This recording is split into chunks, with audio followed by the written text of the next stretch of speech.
got a big tug video today, bigger creator, just short of 2 mil subs. I've seen a lot of his other videos and they're hilarious. I love them, so I want to react to one. We got Why Your Hometown Sucks, in parentheses, mostly. I'm gonna be in that mostly category because I like where I grew up. Hometowns, the place we all wish we didn't come from. Let's face it, your hometown is inherently embarrassing. Either your hometown was full of I'm from an NFL team hometown, so we had a decent amount of stuff to do. Around the stadium's really cool. There's a bunch of other stuff to do in the neighboring towns and cities and stuff. You do run out of things to do eventually, but for the most part, you can usually keep yourself entertained. poor yokels that you don't associate with politically or intellectually, or your hometown is full of rich assholes who you don't associate with intellectually or politically. Also, it would ruin that liberal self-made image you have to your friends in Brooklyn if they found out that your dad is the CFO of Tyson Foods, but you know, we're all Whoa, that was specific. Run that back. Hold on. Wait, what? intellectually, or your hometown is full of rich assholes who you don't associate with intellectually or politically. Also, it would ruin that liberal self-made image you have to your friends in Brooklyn if they found out that your dad is the CFO of Tyson Foods, but you know, we're all living a lie, so don't even— Ah, okay. All right, I'm still not tracking a whole lot, but yeah. Don't worry about it. Well, the holidays are coming up, and that brings with it the mass migration of 20-something-year-olds who move to the big city for a sense of purpose, and also to create a wide geographical gap between themselves and their Uncle Ricky, who has a little bit too much to say about the Rothschild. But there's something about going back to your hometown that is equal parts comforting as it is depressing. A feeling so indescribable that someone would have to spend the next 8 to 11 minutes— When you go home, is it a, I get to go back home where I grew up, or is it a, fuck, I kind of wanted to get away from there? Because for me, I'm always excited to go back. I'm always excited to go home, see my parents, see my friends and family. That's just breaking down the complexities of such an emotion. I'm also gonna talk shit for the majority of this video. Haha, there it is. That's his specialty. That's why he's hilarious. So, you gotta drop a like on the video. Good lord, drop a sub to Big Tug, the GOAT. Go check him out. As always, original video and channel in the description of this video. To begin, I want to start with the heart of any dogshit small town, which is, of course, the people. Whether it be that old lady who's been behind the counter at your local Packy for as long as you can remember, or that small town cop that has busted generations of men in your family for underage drinking, every town has the people that adds a little spice to the local culture. So here are the people in your hometowns that you will have to deal with when you go home for the holiday. Again, it depends what hometown you're from. We gotta specify the different types of hometowns, because there's like country hometown with population of 500 people, and then there's big city New York hometown, and then there's like, you know, mid-city, decent-sized city. There's different levels of hometowns. There's like different levels of population, there's different levels of infrastructure, there's different levels of buildings, businesses, everything like that. For one, we have Todd. Oh my god, dude. Jesus Christ, what are you doing? Todd is the fella in your hometown who peaked in high school, and he's gonna make that your issue. God forbid you go to the local watering hole and leave an empty bar stool next to you, because that means there's alarms going off in Todd's living room letting him know that there's an ear to talk off within a 5-mile radius. Anytime you tell a story I feel like I hear a lot of adults live throughout their college years rather than their high school years. About your life or something that's happened recently, he somehow finds a way to relate that back to high school, which is such a bummer. And if you don't know, almost every high school story is a you had to be there story. So he speaks exclusively in that language, and he's— Hold on. Oh my god. Far left of this picture, that looks like one of my homies, bro. What the fuck? The story is a you had to be there story. So he speaks exclusively in that language, and he still drinks like a fish like it's cool, but it's really not cool anymore once you can't hold a job down due to your alcoholism. And he goes to every high school football game, even though he definitely doesn't have a kid on the roster. You know Matthew McConaughey in Dazed and Confused? Well, he's Matthew McConaughey in Dazed and Confused, except for the fact that he doesn't look like Matthew McConaughey. He looks like this, and he smells like the container the rotisserie chicken came in. Number 2, we got Bobby. Oh boy, do we have Bobby. Bobby is the person in your hometown that you never want to hang out with, yet somehow, every time you go home, you end up hanging out with him. He's your friend from high school that never left the homeland, and he's been working the same job since 2014. And there's nothing wrong. I feel like I'm not really in the same boat here, because I think he's referring to like more small town. Because you're gonna run into these guys more often if you're in a town with a population of 300 people and there are 2 bars and 1 gas station. With that, a lot of people take that path, but the problem is he is still mentally stuck in 2014. He still casually uses slurs in conversation, and he says things like, oh, here comes Mr. College, like as if that's a negative. He'll constantly refer to the fact that you've changed a lot since high school. I guess I can see both sides of that argument. Going to college versus deciding not to go to college. Going straight into the workforce is never a bad thing, but also going to college is also never a bad thing, so I don't know. That's not an extremely normal thing. If you want to get a strong feeling for Bobby, go listen to New Perspective by Noah Khan and just, you know, feel the sadness that comes with a character like this. Next up, we have Eric. Fuck, dude. Remember Eric? God, that kid was so cool. Eric is the I can think of like 4 people that were Eric in my high school. guy when you go home you do want to hang out with, but somehow, you know, he's just always busy, which is fine. I mean, he only comes home every so often, so I get he wants to spend time with the family, but you know, if you could find some time in between visits, it would be nice to see you. You'd probably consider Eric to be one of your best friends. I mean, honestly, he'd probably be in your wedding party if you ever got married, despite the fact that, you know, you haven't seen him in a good amount of time. But that's Eric, dude. I mean, goddamn, he's always on to bigger and better things. Remember that time in high school when Eric took Mr. Laborde's shoes and then, oh my god, am I Bobby? And then we have Michelle, who's fine. I don't have a problem with Michelle, she's fine. Michelle is just that one motherfucker who has done everything right.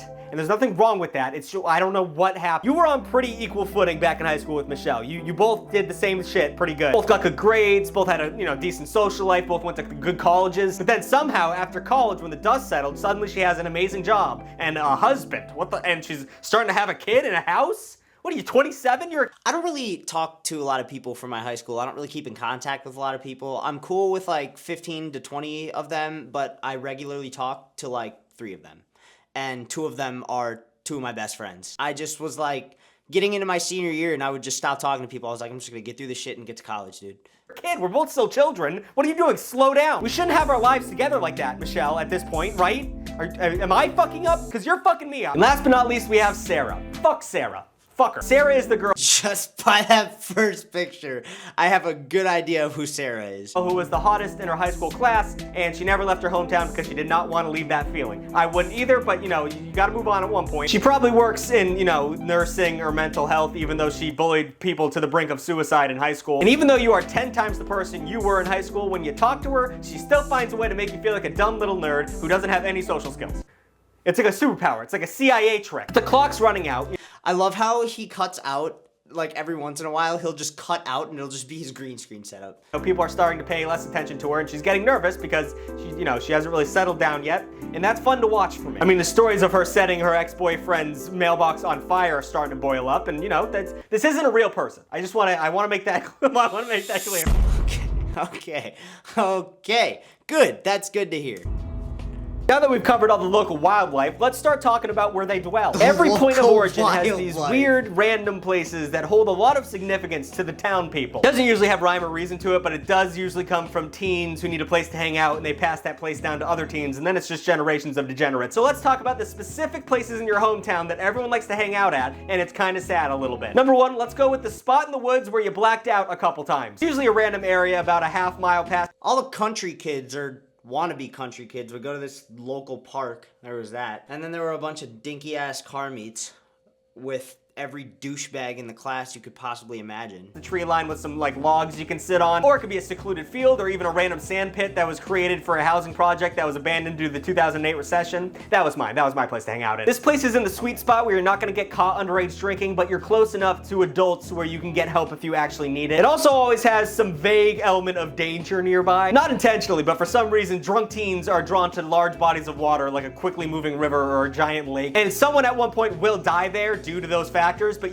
I just never found it entertaining to stay around people that like drank in high school. Whenever people would get like pissed drunk while we're hanging out, they just start acting like idiots and then something bad would always come out of it. You weren't hanging out that night, so the cops won't come to your door, so you're golden. Number 2, and this one will definitely, you know, weed out what kind of social class you were in, but I'm gonna talk about the big store. Who doesn't love the big store? The big store. Dude, the big store was like fucking Quick Trip, which if you don't know is like the Midwest version of Wawa. No, the big store was the mall, the fucking mall. Whether it's Target, Walmart, Market Basket, even the wing of the mall that we hung out in a lot was Kohl's. Kohl's is goated. Like a big enough Walgreens, it's just gotta be a big store and it's fucking sick to hang out in. Just an epicenter of community where you can mill about and no one's gonna really bother you when you're younger. Just walk around talking to your homies, looking at shit to buy. You can get some snacks for the sleepover later. It's just a good time. And at one point, you'll probably end up working at Big Store. Big Store is giver. Big Store supplies the economy. Big Store keeps us safe. Don't worry about small store closing because Big Store has better prices. Big Store keeps us safe.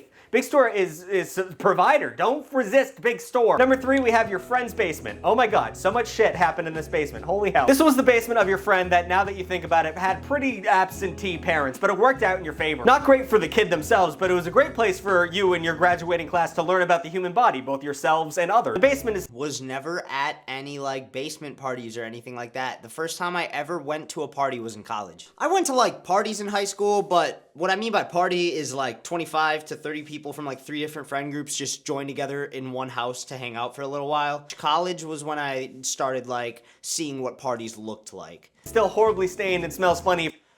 Not frat parties. You couldn't pay me enough money to go to a frat party. From all the spilled beer and bodily fluids that were sprayed all over the walls. But my god, the nights of your life were in that basement, and you respect the shit out of it. And honestly, let's all pause and reflect on what we gained from the neglectful parents of that basement. Let's pause.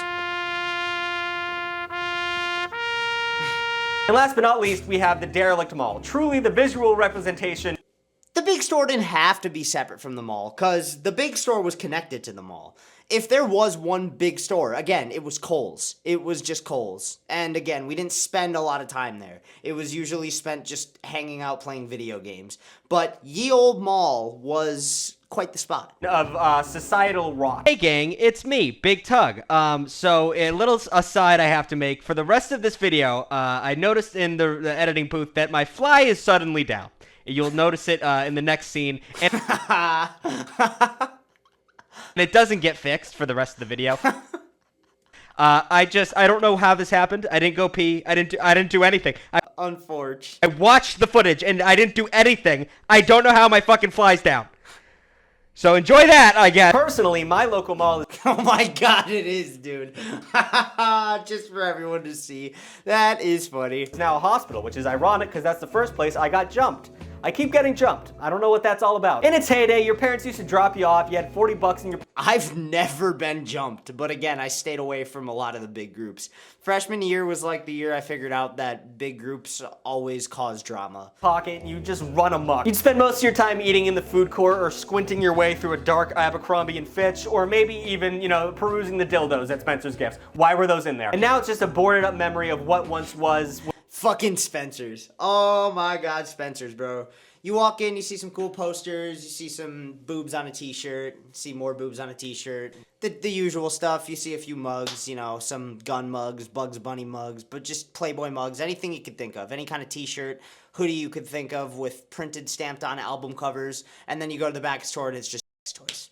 It's just sex toys everywhere, lining the walls. Some stores clinging to life and an Auntie Anne's that is really holding it together. They're really doing well still. I don't know how. The first ever person that has gone out of their way to bring me to an Auntie Anne's, however you say it, I say Auntie, is my girlfriend. And we were in an airport and she goes, "Oh, Auntie Anne's, I want to stop for some of their pretzels." And I was like, "Do you just regularly eat Auntie Anne's? Is that like normal on the menu?" She's like, "Yeah, I love Auntie Anne's." I'm like, dude, the last time I had Auntie Anne's was when I was like 8 years old in an airport on the way to like a Florida trip or something like that. That's the last time I remember having Auntie Anne's, because they're always in airports. Always in airports, dude. That's possible. We miss the mall for what it was and what it did for us, but God forbid at this point in my life I have to leave my house to buy a pair of jeans. I'm shopping online. I don't give a shit. Godspeed.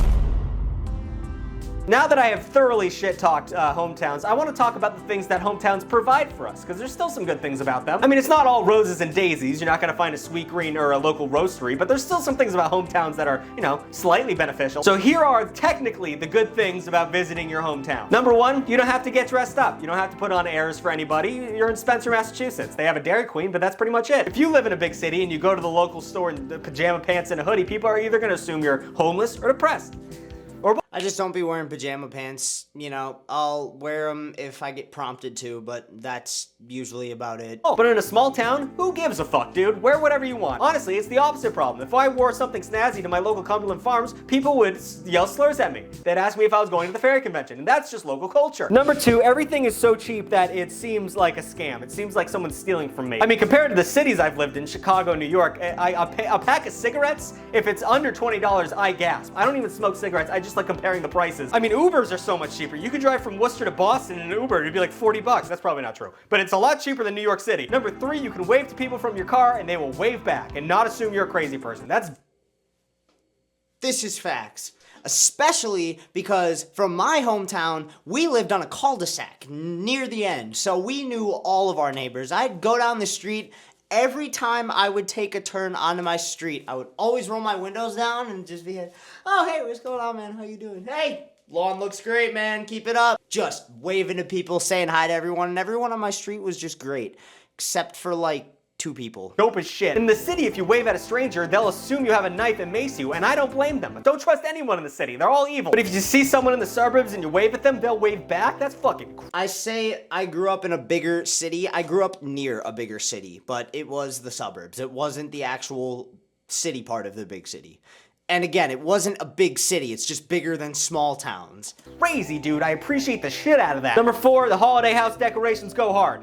And that's obviously... If you live in some town where you're kind of in the middle of nowhere and you guys don't really go super hard for Christmas, you might be fucked if you don't have any neighboring towns to go look at decorations. But damn, let me tell you, top tier Christmas activity, driving around looking at the decorations. It does not get better than that. The thing I'm thinking about, because it's seasonal when I film this video, you could be watching this in August, I don't know, but right now I'm thinking about the Christmas lights, and they are dope in suburbs. I mean, yeah, big cities put on a little show, but like, it's not gonna touch Mrs. Mayweather's fucking celebration of life with those lights. The things people do in small towns. There's always a house. Matter of fact, right here, let me think of where it is. About 5-6 blocks that way, there's always a house that goes crazy for any holiday. Halloween, Christmas, it just never gets old driving by that one house. I have one at the hometown, I have one here.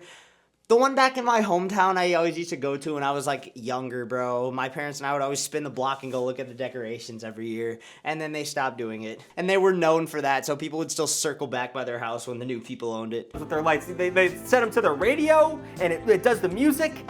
I fucking love looking at Christmas lights. And number 5, and what I think is the best thing about small towns.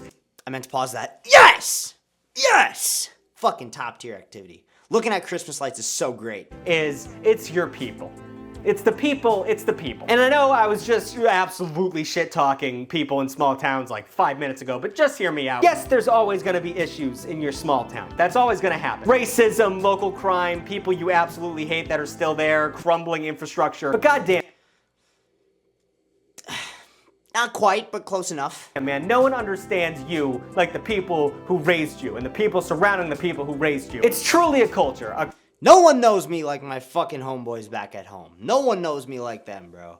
They know everything about me. They know my thoughts before they come out of my head. Collection of stereotypes and mentalities that shaped you into the person you are today. And yeah, you might have cherry-picked off the bad shit that you don't want in your life, but the kernel of you still lies within the pavement cracks of your hometown. The hometown is where you should be every once in a while. You should visit. Insert hometown here. Can y'all fix the fucking roads, please? The amount of potholes I encounter on my way to different areas of town is astronomical, through the roof. And I longboard. I can't board on those streets.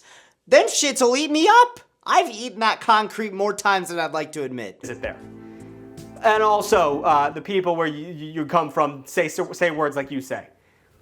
Like, they don't make fun of you for saying pecan instead of pecan. So that's nice. New videos every Saturday.